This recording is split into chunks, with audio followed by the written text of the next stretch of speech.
우리는 사도행전을 성령행전 이렇게 봅니다. 주로 그렇게 보는 입장에 서 있어요. 하지만 사도들의 사역을 중심으로 사도행전을 살펴보는 것도 매우 유익합니다. 함께 읽으신 것처럼 오늘 말씀은 베드로에 관한 이야기인데요. 우리는 한동안 사울 이야기에 집중했었습니다. 사울, 바울이라고도 하죠. 첫 번째 선교 여행과 관련해서 13장에 등장할 때까지 이제 무대 중심에서 멀리 서 있는 것을 보게 됩니다.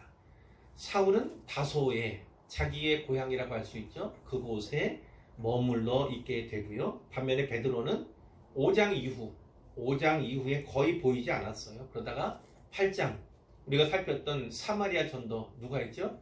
빌립이 했습니다. 빌립의 사마리아 전도 기사에서 잠깐 나타난 바가 있었어요. 그걸 잠깐 볼까요? 빌립이 사마리아 성으로 내려갔습니다. 그리고 거기서 그리스도를 백성에게 전파했는데 단지 복음을 전한 것뿐만 아니라 표적을 행하기도 했습니다. 그러니까 사람들이 놀랐어요. 그래서 그가 전하는 복음을 받아들이게 되는 것이죠.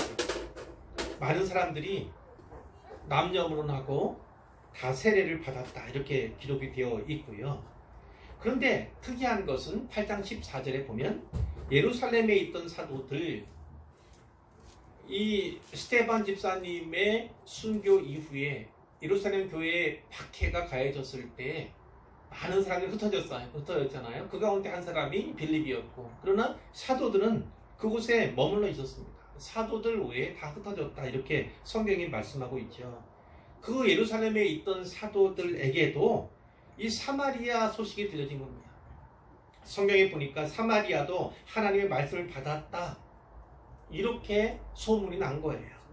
그것을 듣고 베드로와 요한 두 명의 사도를 파송하게 되는 거예요.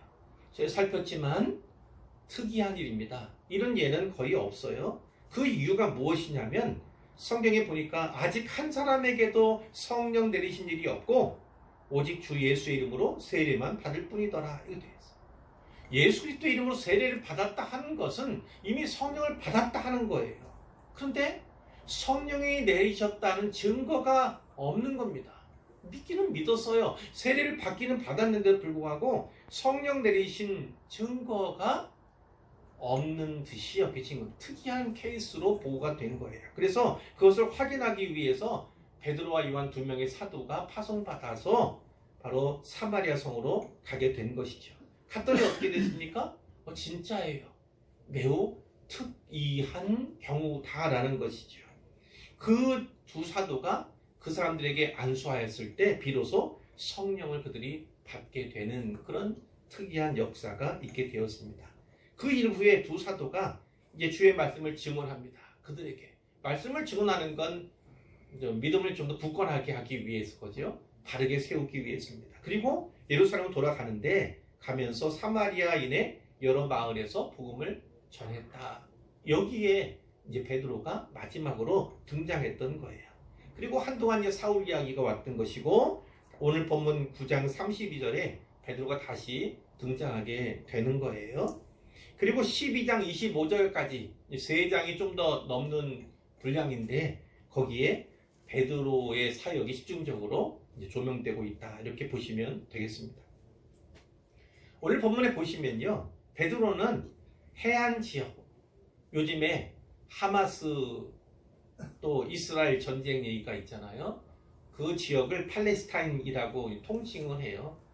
국제적으로는 팔레스타인 지역이다 이렇게 이야기를 하고, 그리고 이스라엘 나라와 대비되는 대적이죠. 지금은 그걸 팔레스타인 이렇게 또 이야기하기도 합니다. 그러나 그 지역을 팔레스타인 지역이라고 통칭하는 그런 관례가 있기는 합니다. 근데 이 팔레스타인 해안 지역 그러면 지중해 연안입니다. 지중해로 보면 맨 동쪽이고, 그리고 이스라엘 땅으로 보면 맨 왼쪽, 서쪽이 지중해 연안인데요. 그 해안 지역을 두루 다니면서 복음을 선포한 내용이 여기에 기록되어 있고요. 그리고 예수님의 이름으로 행한 2가지 기정 이야기가 여기에 수록되어 있음을 우리가 살펴보게 되는 겁니다. 자, 본문에 보시면 베드로는 순회 사역을 하고 있는 것으로 소개가 되고 있어요. 사방으로 두루 다니다가 하겠죠. 사방으로 두루 행하고 있음을 보게 되는 거예요. 이전에 스데반 집사님의 순교 이후에 핍박이 가해졌을 때 사도들은 예루살렘에 남아있는 것, 예루살렘에 남아서 있어야 하는 것, 이것이 바른 판단이다, 분별 있는 행동이다, 이렇게 생각을 했던 것 같아요. 그러나 이제 교회는 이제 조금 변화를 맞이하게 되었어요. 우리가 지난 시간 본문 9장 31절에 보니까 그리하여 온 유대와 갈릴리와 사마리아 교회가 평안하여 든든히 서가고 주를 경외함과 성령의 위로로 진행하여 수가 더 많아지니라, 이렇게 묘사하고 있거든요. 그 당시 상황을요. 그러니까 박해가, 핍박이 일시적으로 멈춘 상태 가운데 교회가 성장해 가고 있는 거예요.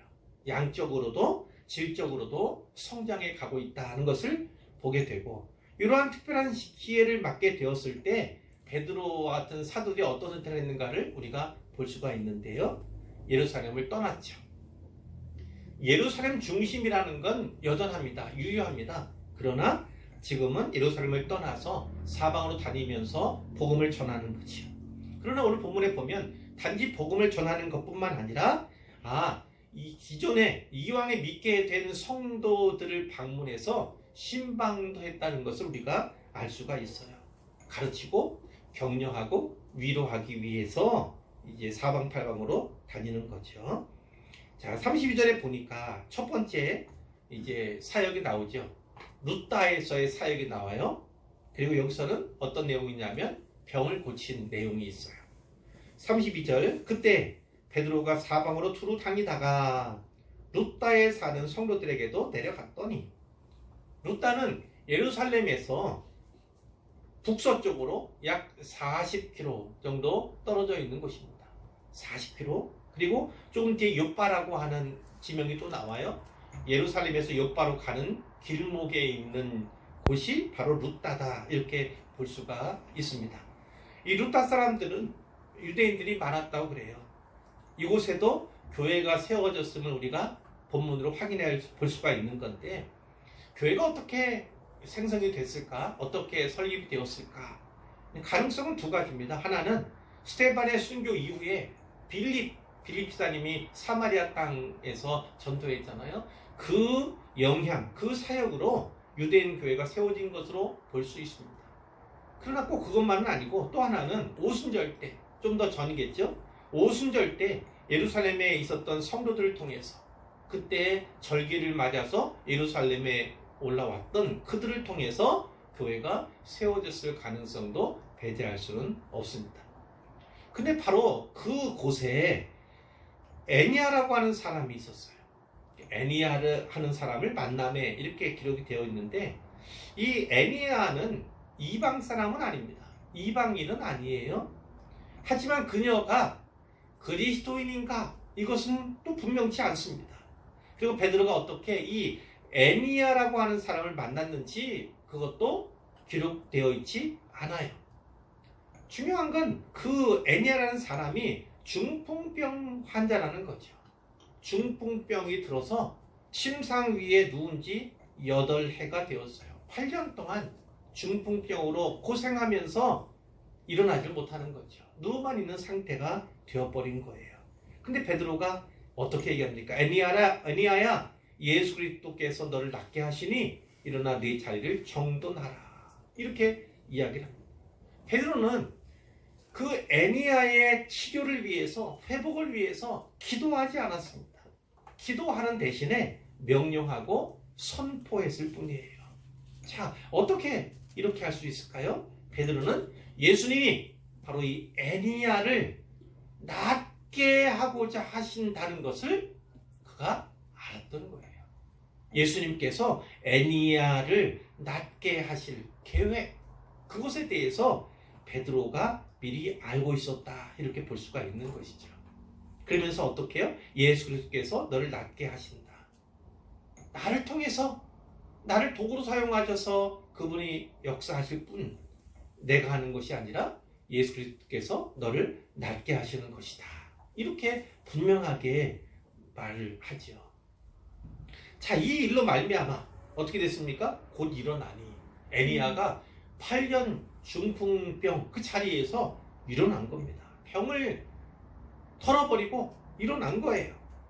그때 35절에 보니까 룻다와 사론에 사는 사람들이 뭐 샤론 이렇게도 얘기하죠. 다 그를 보고 주께로 돌아오니라. 중풍병을 8년이나 앓던 환자 아닙니까?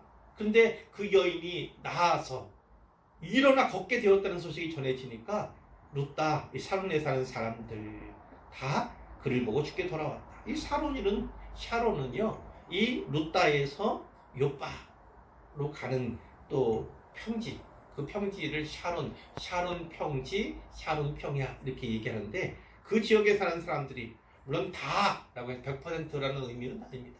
많은 사람들이 주께로 돌아왔다. 예수를 믿게 되었다. 이렇게 말씀하는 거죠. 36절부터는 두 번째 사역이 나오죠. 여기는 요바에서의 사역이고 여기는 죽은 자를 살리는 그 내용이 담겨 있습니다. 요바는 항구 도시입니다. 가끔 나오죠. 이스라엘 그 성지순례라고는 안 하고 성경 유지 방문하게 되면 지중해 변에 요바라고 하는 항구 도시가 있고 아주 이쁜 아주 아름다운 그런 조그만 항구 도시이더라고요. 그런데 이 요바는 예루살렘에서 북서쪽으로 56km 정도.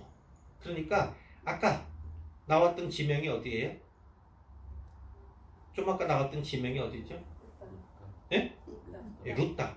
그러니까 예루살렘에서 북서쪽으로 지중해 쪽으로 룻다가 있어요. 약 40km 지점에 거기는 항구 도시는 아닙니다. 거기에서 이 요바까지 16km 정도 되는데 이 요바는 항구 도시예요. 그러니까 이 지명을 좀 기억하시면 좋겠고요. 자, 이 요바에 누가 있었냐면 다비다라고 하는 여제자가 있었다. 이 다비다 이름을 번역해야 하면 도르가라. 그러니까 어떤 언어로 번역했다는 거죠. 이 다비다라고 하는 언어는 히브리어 이름입니다. 다비다는 히브리어 이름이에요. 그리고 도르가는 헬라어 이름입니다. 그러니까 히브리어 이름인 다비다를 헬라어로 번역하면 도르가다라는 뜻이고요. 이 도르가도 또 다비다도 둘 다 사슴 혹은 영양 이런 의미를 가진 그런 단어들이라고 해요. 특이한 것은 누가가 이 다비다라는 사람을 여제자 이렇게 부르고 있다는 데 있습니다. 그것이 특이한 점이에요. 신약에서 제자들은 많이 들어보는데 여제자 이렇게 제자의 여성형을 사용하는 것은요 여기가 유일합니다. 처음이자 마지막이라는 거예요. 그러니까 제자가 어떤 의미인지 아시잖아요. 예수님의 제자 그러면 어떤 의미인지 아시잖아요. 이 여제자라고 하는 의미도 그와 같이 믿음이 있음을 그리고 그 믿음을 기반한 신실한 삶을 살아가고 있는 사람임을 특별하게 여제자라고 하는 표현에 함축해서 그녀를 나타나고 있다 이렇게 볼 수가 있죠. 앞에 중풍병 환자였던 애니아가 기독교인이었는지 아닌지 잘 알 수 없지만 이 다비다는 확실한 그리스도인입니다. 확실히 그리스도인인 것을 나타내 주고 있는 거죠. 이 다비다는 어떤 사람인가? 선행과 구제하는 일이 심히 많더니 선행과 많은 구제가 바로 그의 삶을 요약하고 있다는 겁니다. 이렇게 선행을 베풀고 또 구제하는 섬김을 다하던 여인이 바로 다비다였다는 거죠. 자, 구제하는 일이 뭔지는 아시죠? 나보다 못한 사람들, 가난한 사람들, 이런 사람들을 돕는 것이죠. 뭐 재물로 도울 수도 있고 음식으로도 또 다른 것으로도 도울 수 있는 거죠. 그것이 구제라는 것이고요. 특별히 다비다는요. 뒤에 39절 본문에 의하면 주로 과부들을 공교했을 것으로 우리는 짐작할 수가 있어요. 과부들 그러면 아시잖아요. 고아와 과부들 성경에 많이 나오지 않습니까? 거기에 하나가 또 뭐 있어요? 나그네. 고아, 과부, 나그네. 그 가운데 속한 것이 바로 과부인데요. 가장 연약한 지체 이렇게 여겼던 사람들이에요. 이 과부들 그러면요. 참 과부 이렇게 성경에 나오잖아요. 이 참 과부들은요. 받은 은혜를 되갚을 수 없는 사람들이에요. 은혜를 받긴 하지만 그래서 갚고자 하지만 전혀 갚을 수 없는 사람들입니다. 그러니까 이 다비다는 아무런 대가를 바라지 않고 신실하게 믿음에 의해서 그들을 돕고 섬기고 나누었다. 이렇게 우리는 볼 수가 있는 것이죠. 자, 이렇게 섬기고 나눌 수 있는 건 그가 재정적으로는 형편이 나은 편이었다. 괜찮았다. 우리는 이렇게 볼 수가 있는 거예요. 그런데 이 어디에도 남편에 대한 언급은 또 없네요. 그것을 보아서 아마 이 다비다도 과부였을 가능성을 조심스럽게 또 예상할 수가 있는 거죠. 뿐만 아니라 구제만 아니라 선행도 나오잖아요. 선행도 심히 많이 한 것입니다. 그러니까 어떤 사람들, 이 가난한 사람 도울 뿐만 아니라 착한 일도 선한 일도 많이 했다라는 것을 우리가 볼 수가 있는 거죠. 하나님을 사랑하고 또 예수님을 믿는 그것을 이 선행과 구제로 표현한 인생, 그것이 바로 다비다의 삶이었음을 우리가 성경을 통해서 알 수가 있는 것입니다. 자, 그런데 37절 그때에 병들어 죽음에 누가요? 다비다가요. 병들어 죽었어요. 죽게 된 것이 아니라 죽었어요. 왜 죽었는지 그건 모릅니다. 병이 들었는지 아니면 나이가 많아서 했는지 확실하긴 않아요. 그러나 중요한 건 그 다비다 어떤 사람이에요? 마치 천사와 같은 사람이었다는 거죠. 천사와 같이 살던 그 여인이 죽었다는 거예요. 근데 사람들이 어떻게 합니까? 그녀의 시체를 찢어서 다락에 누였다. 유대인들은요, 사람이 죽으면 시신을 깨끗이 씻는 그런 관습이 있습니다. 깨끗이 씻어요. 그런 다음에 이 고인이 죽은 날, 그 날 해가 지기 전에 서둘러 장사를 합니다. 그것이 유대인의 장례 풍속이에요. 자, 그러니까 사람들이 죽은 자의 시체를 씻는 것, 죽은 다비다의 시체를 씻는 것은 당연한 거예요. 그건 당연히 해야 할 일이에요. 하지만 씻은 시체를 다락에 누인 것은 매우 특이한 일이다. 매우 특이한 일이다 라는 것을 우리가 알게 되는 것이죠. 근데 이 요바에 사는 성도들이 베드로 사도가 루다에서 에니아라고 하는 사람을 다시 걷게 했다, 이런 소문이 여기까지 들렸던 것 같아요. 요바에 사는 성도들도 그 소문을 들었던 것 같아요. 그러니까 말이 천리길을 간다 얘기하잖아요. 뿐만 아니라 이 말에도 진짜 속도가 있어요. 속력이 있어요. 가속도가 있어요. 그래서 16km 떨어져 있는 이 곳 요바의 사람들도 그 소문을 들은 것 같아요. 자, 보니까 요바에서 루다는 약 16km. 뭐 가깝다면 가깝고 멀다면 먼 곳일 수 있지만 걸어서 약 4km 정도 되는 거 생각하면 왕복하면 8km 정도잖아요. 그러니까 아주 가깝다 이렇게 볼 수는 없어요. 그런데 중요한 것은 그들에게는 뭐예요? 요바는 가깝게 여겨지는 거죠. 물론 지리적으로도 가깝다 여겨지는 그런 것도 있겠지만, 우리는 요바에 있지만 루다에 사도가 있어. 그 사도가 빨리 가서 그분을 모셔올 만큼, 사도를 모셔올 만큼 가깝게 여겨지는 거예요. 가깝게. 어떻게든 하고자 하는 거죠. 제자들이 베드로 거기 있음을 듣고 이렇게 돼 있고요. 자, 그 어떻게 했습니까? 두 사람을 보내요. 그리고 지체 말고 와달라 간청을 합니다. 지체 말고 와달라. 자, 그래서 베드로가 어떻게 해요? 일어나서 그들과 함께 갑니다. 그리고 요바에 도착을 했습니다. 다락방에 올라갔어요. 시체가 누워있는 바로 그곳입니다. 자, 갔더니 어떻게 돼 있습니까? 과부들이 많이 거기에 있었어요. 모든 과부가 시신 곁에 있었겠죠. 거기서 울며 불며 이렇게 있었던 거예요. 베드로가 같이 갔을 때, 거기 탔을 때 그 울음소리는 더 커졌겠지요. 근데 이 여인들이 어떤 행동을 보입니까? 도르가가 그들과 함께 있을 때 지은 속옷과 겉옷을 다 내보이거늘. 이게 뭐예요? 속옷과 겉옷. 이 얘기는 무슨 얘기냐면, 이 다비다가 그 가난한 과부들을 위해서 속옷도 만들어주고 겉옷도 만들어줬다는 거예요. 그것으로 섬겼다, 이 얘기를 성경이 말씀하고 있는 거예요. 그러니까 이 속옷과 겉옷을 보여주면서 어떻대요? 이 다비다, 이 죽은 이 사람이 우리를 위해서 얼마나 잘 공개하고 섬겼는지, 베풀고 나누었는지 그것을 보여주는 거예요. 보여주면서 이렇게 이와 같은 사람입니다. 그러니 다비다, 이 사람을 꼭 살려주세요. 꼭 살려주세요. 이렇게 애원하는 것으로 볼 수가 있는 거죠. 생각해 보세요. 이 사람들이 얼마나 감동을 받았다면, 다비다의 삶을 통해서 다비다가 그들을 공개하고 그들을 돕고 그들을 위해 나눈 그것이 얼마나 마음에 깊이 각인이 되었으면 다시 살려달라고, 죽은 자를 살려달라고.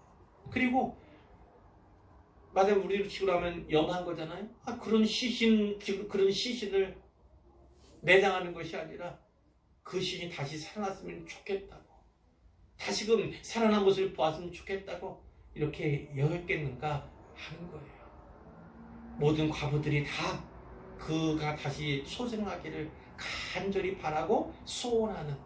그렇다면 진짜 이 다비다라는 사람이 얼마나 헌신했고 얼마나 잘 섬겼는가, 그것을 우리는 분명히 알 수가 있는 거죠. 사람은 누구나 한 번은 죽습니다. 그런데 만약 우리가 세상을 떠나게 될 때에 이와 같이, 이 과부들의 행동과 같이 많은 사람들이 나를 위해서 어떠한 반응을 보여주는가, 또 슬퍼하면서 혹은 안타까워하면서 하는 마음들이 또 얼마나 간절한가, 그것이 또한 우리의 삶을 또 살피게 되는, 돌아보게 되는, 정리하게 되는 그런 모습은 아닐까 또 생각을 해보게 됩니다. 자, 이제 40절이에요. 베드로가 사람을 다 내보냅니다. 울며 불며 하는 사람들 다 내보내요. 그리고 무릎을 꿇고 기도합니다. 기도해요. 그리고 시체를 향하여 말합니다. 선포하는 거예요. 다비다야 일어나라. 다비다야 일어나라. 그러니까 어떻게 해요? 눈을 떠 베드로를 보고 일어나 앉은지라. 이렇게 기적이 일어난, 죽은 자가 소생하게 된 겁니다. 죽은 자가 살아나게 된 거예요. 그런데요, 여기 다비다야 일어나라, 베드로가 이렇게 이야기하고 있는 건 역시나 헬라어로 번역된 내용입니다. 베드로는 아람어로 이야기를 했을 거예요. 그 아람어로 한다면 어떻게 할까요? 다비다 쿰입니다. 다비다 쿰. 다비다야 일어나라. 무엇이 생각납니까? 달리다 쿰. 이것이 기억나죠. 회당장 야이로의 어린 딸이 죽었어요. 그 딸을 살리실 때 예수님께서 뭐라고 했어요? 소녀야 일어나라. 달리다 쿰. 이렇게 아람어로 말씀하셨는데, 바로 이 베드로가 그와 같은 아람어로 다비다 쿰, 다비다야 일어나라, 이렇게 선포한 것으로 보게 되는 거죠. 실제적으로 다비다 쿰, 달리다 쿰, 이것은요 한 글자 차이입니다. 한 글자 차이예요. 어떤 내용입니까? 예수님께서 하셨던 그 달리다 쿰을요 기억하고 있다가, 간직하고 있다가 베드로가 다비다 쿰 이렇게 사용한 것으로 우리가 받을 수가 있는 거예요. 그렇다면 베드로는 어떻게 해요? 기억을 더듬어서 예수님이 야이로의 딸을 살리신 일을 회상했다. 주님께서 하신 일을 그대로 따라 했다라는 것을 알 수가 있어요. 이전까지 베드로가 죽은 자를 살린 적이 있을까요? 없을까요? 없었습니다. 많은 병든 자들을 치료하고 치유하고 회복시킨 기적들은 많이 기록되어 있습니다만 죽은 자를 살린 적은 한 번도 없었어요. 이 시점까지 한 번도 없었습니다. 그러니까 죽은 자를 살린다는 것은 베드로에게도요 쉬운 일이 아니에요. 쉬운 일이 아닙니다. 그러니까 어떻게 합니까? 예수님께서 야이로의 회당장의 딸을 살리셨던 바로 그 모습대로, 그 행동 그대로 모방하고 있다. 그대로 따라하고 있다. 우리는 이렇게 볼 수가 있는 것이죠.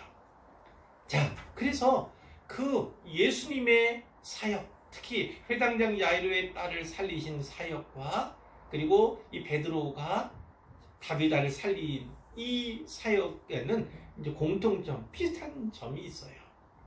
시신이 누워있는 방에서 모든 사람을 다 내보냈고, 그리고 죽은 사람에게 일어나라! 이렇게 명령하고 선포한 일 등 이런 것들이 공통적인 내용이다. 아주 비교할 수 있는 가까운 내용이다. 이렇게 볼 수가 있어요.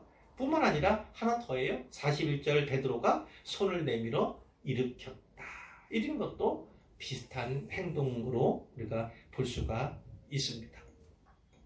자, 결국 어떻게 됐습니까? 성도들과 과부들, 그들에게 살아난 다비다를 보여줄 수가 있게 된 것입니다. 그리고 42절에 보니까 온 요파 사람이 알고 많은 사람이 주를 믿더라. 소문이 참 빠르잖아요. 소문이 다 났어요. 죽었던 다비다가 살아났대 라고 하는 소문이 요파 시내를요 완전히 장악하고 만든 거죠. 그 많은 사람들이 나와서 예수님을 믿게 되는 거예요. 이제 43절 마지막 절인데요. 여기도 중요한 내용이 나옵니다. 베드로가 요빠에 여러 날 있었다.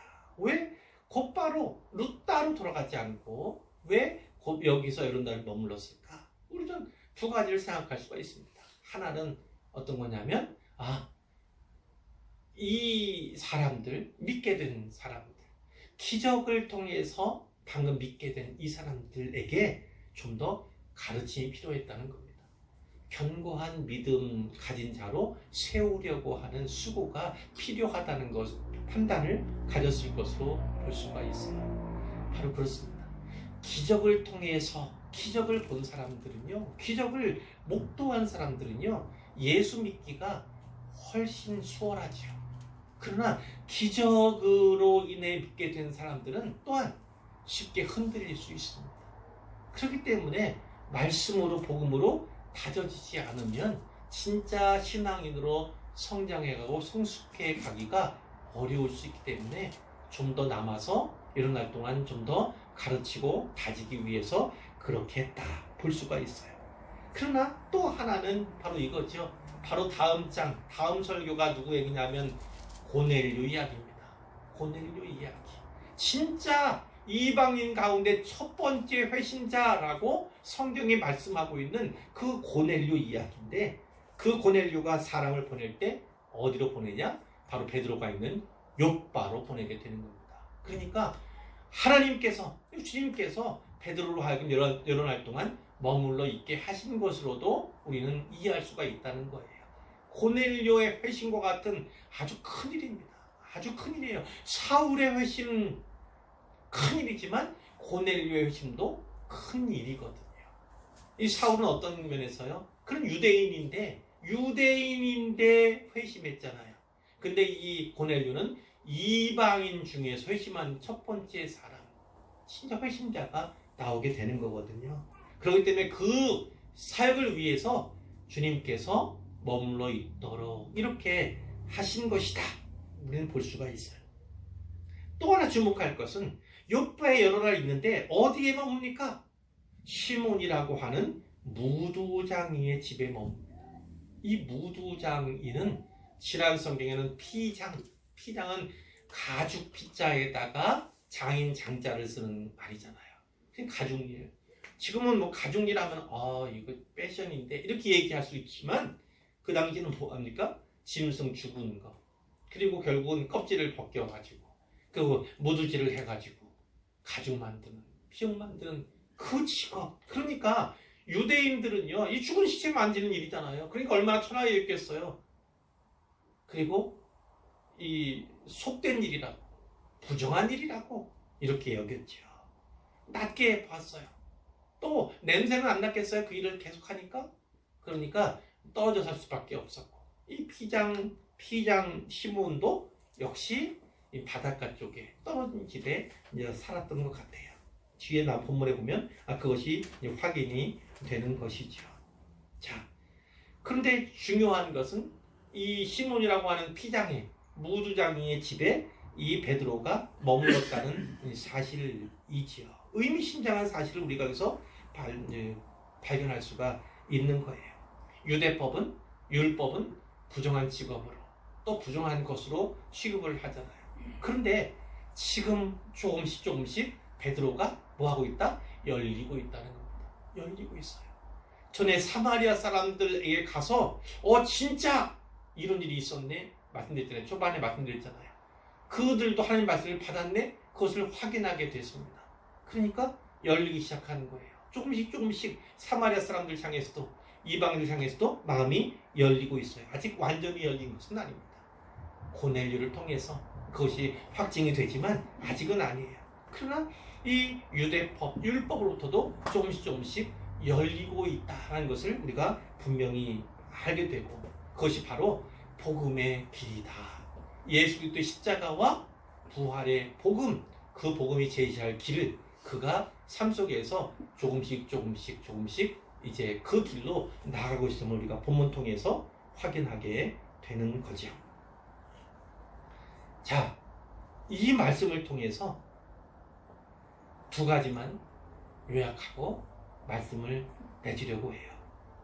자, 첫 번째는 무슨 얘기인가? 예수님을 모델로 삼자는 겁니다. 예수님을 모델로 삼자. 누구처럼요? 베드로처럼. 회당장 야이로, 그 어린 딸 죽음 앞에서 행하셨던 예수님의 행동, 그분의 말, 그것을요 오늘 본문에서 그대로 베드로가 따라하고 있음을 우리가 보게 되는 거예요. 그러기 위해서는 어떻습니까? 기억해야 되겠죠. 주목하고 간직해야겠죠. 예수님께서 어떻게 행하셨는가, 그것을 잘 간직하고 있다가 이와 같은 요청이 있었을 때 그것을 생각해내고 끄집어내서 기억해내서 하는 거예요. 아직 한 번도 죽은 자를 살린 적이 없습니다. 그리고 마음으로는 긴장감이 없겠어요. 그때 예수님을 떠올리고 예수님이 하던 행동과 언어, 그 말들을 그대로 따라가면서 결국 기적을 베풀게 되는 거예요. 우리도 이런 기적을 베푸는 자가 됩시다. 이런 식으로 제가 말씀을 드리는 것이 아닙니다. 중요한 것은 우리가 그리스도인으로 산다는 것, 그것은 그리스도께 속한 자라는 것만 아니라 예수님을 닮는다는 측면에서 그리스도인인 것입니다. 예수님을 닮아가야 하는 거예요. 우리는 예수님을 직접 배운 적은 없잖아요. 그렇기 때문에 성경에 기록된 예수님, 그 예수님을 생각하면서 모델로 품으면서 마음에 간직하면서 어떻게 닮을 수 있을까? 예수님은 어떻게 하셨는가? 예수님이라면 어떻게 하실까? 그것에 대해서 계속해서 생각하는 거예요. 계속 궁금하는 것입니다. 그럴 때 우리가 예수님을 높일 수가 있는 거죠. 그분의 이름으로 마땅히 행하게 될 때에, 능력을 행하게 될 때에, 또 삶으로 예수님의 닮은 것을 보여주게 될 때에 결국은 예수님 영광을 드러내게 된다는 것입니다. 예수님 모델 삼고 그리고 닮기를 원하고 예수님 따라 행하기를 원하고 그분의 판단과 그분의 생각을 궁구하기를 원하고 그래서 결국은 예수님 이름으로 행하는 모든 우리의 사역이 우리의 삶이 예수님께 영광 돌리는 그런 사역과 삶이 되기를 주님의 이름으로 축원합니다. 그러나 한 가지 우리가 기억할 것이 있어요. 더 기억할 것은 여기 여제자라고 나오는 다비다. 그에 대해서 기억할 필요가 있습니다. 선행과 구제, 심히 많이 한 것으로 기억되는 사람이 바로 다비다였죠. 그렇게 주님께서 원하시는, 주님이 기뻐하시는 방향대로 살아가고 나아가는 것이 우리의 삶의 모습이어야 합니다. 그렇기 때문에 그리스도를 가리켜서 작은 예수다라는 거예요. 우리는 다 작은 예수입니다. 제가 제목에 작은 예수 베드로 이렇게 기록했지만 다비다도 작은 예수고 오늘 우리도 역시 작은 예수인 줄 믿으시기를 바랍니다. 그래서 우리를 통해서 예수님 영광 받으시고 우리를 통해서 예수 믿는 사람들이 더 많아지고 우리를 통해서 또 더 선한 그리스도의 영향력이 편만해지는 그런 은혜의 역사들이 우리와 우리 교회 통해서 많이도 나타날 수 있기를 주님의 이름으로 축원합니다.